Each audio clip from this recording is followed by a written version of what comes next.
All right, today on ClarksPlace, we're going to discuss this powder coat oven that I put together with Dad's help. I tried several different renditions. A lot of people have their own little homemade hacks that they put together online, and I've watched every homemade powder coating oven, even so much as spending a couple $100 on a regular oven to use. It just wasn't big enough. You can see this locker is huge, and I can hang a lot of pinball legs. I can do a whole set of legs at once, where I had in Fort Wayne, I had a little bitty locker that was like a school locker that was 6 foot tall, and I could do one leg at a time, maybe two if I squeezed them, but then you bang stuff together. You can see we put a bunch of hooks in here just to hang the parts quickly. And I mean, I've hung my whole K-member for the 69 here. I've hung a whole K-member in here, super heavy. We reinforced with a plate up here, but basically we'll do a quick walk around of this whole thing, because a lot of the quote-unquote technology, a lot of the guys online that use like this toaster oven, I use the same concepts as they did. One of the most inspirational, I would say, is the guy that had the ductwork, that he just put a piece of ductwork that was yay tall, and that concept is similar to this. I just used this little hot plate idea and used hot plates. I'm like, those are great, pretty easy to throw in. So I'll kind of take over for Dad here, and he can kind of do a tour of all the things we did to put the thing together. Of course, the coat rack was kind of already in there for the locker, and then and we've hung some things, pretty darn heavy things here. And then there's a bar across the top. We put a bar across the top and then screwed all across the top here. You can see the screws with washers that are holding this plate, that plate in there. And it was the only way to really hold this insulation, which we went online and found. Oh yeah, that was why we did the insulation. Some 2,000 degree insulation, and of course we just used some screws with some big washers to hold it, because it'd want to fall down. And then we got the 3M tape that's the high temperature to keep it all taped up. I think it's 450 degree tape, something like that. And then Christopher got some wire to extend all the controls, the high temperature wire, so we could, hot plate, run it up, have all the controls. Yeah, basically these wires go into the connection inside. I just snipped those wires because they just basically went to a control, and then I took that control and mounted it up here. So the wires that come off of that are factory for the hot plate, and so I took them off and just soldered in. So I think that's really high temp wire. I forget what the temp was on that, but super high temp wire on those, and ran it out. And you can see it comes out here. A lot of them I put tape around just for heat, but then joined them in with other hot plates and ran the controls up and over, and there's your controls for the hot plate. So, and then all the power where you plug it in comes on the back, and we added these little brackets. Let me come around there. Loops. These are actually pinball standoffs for under the playfield to hold wire harnesses, and we would do this for all the plugs. Just went out and bought a bunch of, this was Romex. I know you had a bunch, but yeah, there's another. There's what the reels look like of the Romex that we used. And each one we plug them in. We have different circuits, so we're not pulling all on one side of our power. Yeah, I think we just ran 3 different plugs. Yeah, and each different out of phase, so we're not overloading one of the phases. Yep. And that's, can't really think much more. Oh, we got in here. There's a probe that sticks down right here, and that can be pulled out.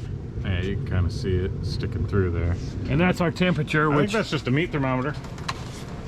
We just pull. It's all dusty from working on the cars, and we just, you turn it on, and we'll take it, since it's magnetic. And when we wheel it over here by the plugs, we usually put this on the garage, so it's not on the case. Yep, it does get warm. Just to kind of monitor the temperature. But So you see this hot plate here, this you can tell, I don't see, I say you can tell, but I can't tell which one that came off of. No. That hot plate, the wires run out of it, down, go into the side here, and it must come through right here. Yeah. Oh, you know what? That had another white plate on the outside that was more decorative. I took it off. It actually, the controls were mounted up here or something. But we have all the temperatures kind of set. We don't mess with them. We just plug everything in because we know the temperature is going to go up to 450, 500 degrees and pretty much stay there. Yeah, with this setup and the amount of hot plates that I've got in there, like just putting a toaster oven might have only gotten it up at a maintained temperature of like 200 degrees.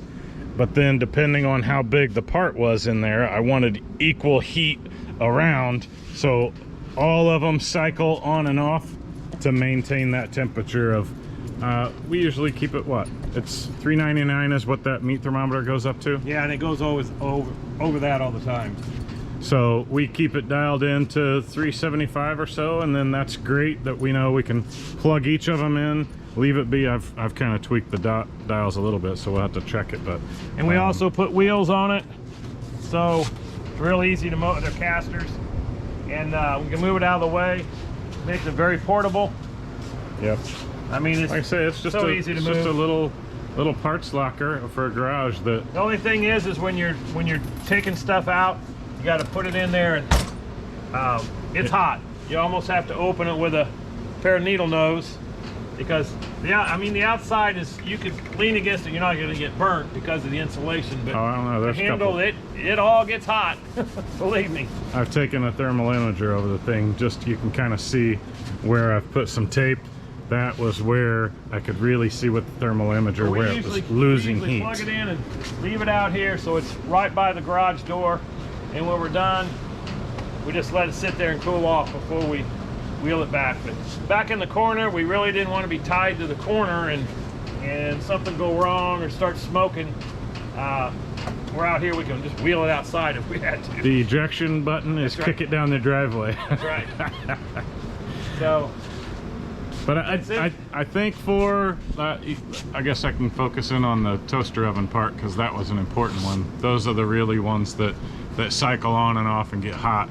All these I just kind of use some splices, and yeah, you can see the wire comes off from the factory, and I've just, actually I cut that and separated it and then just crimped on the connectors for the wires that actually run to the actual heating elements.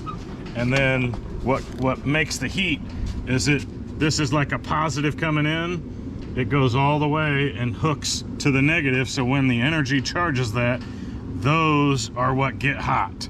So that's what creates the heat. So big credit to all the people on YouTube that I watched all their videos. Like I said, the guy with the heat duct, that was, I think, probably my most inspiration. I tried that with my locker, and then I moved to Florida, and me and Dad both wanted to do some powder coating, and I wanted a big locker, and he found the locker, maybe 75 bucks. Yeah, $75 online. 75 bucks for the locker. And then, you know, at the Salvation Army, I think these hot plates, the black hot plates, those three were from Walmart. I think they may have been like 10 bucks a piece. Oh yeah, they were so cheap. 10, 20, 30.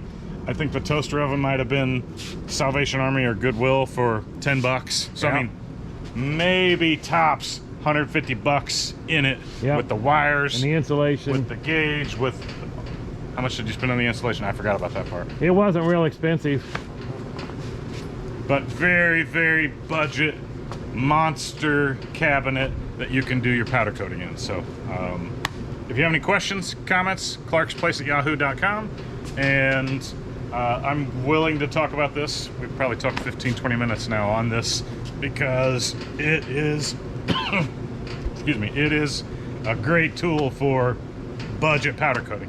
Yes, it is. That's all I got to say about it. All I right. need a drink. Thank you for watching. Bye now. Bye.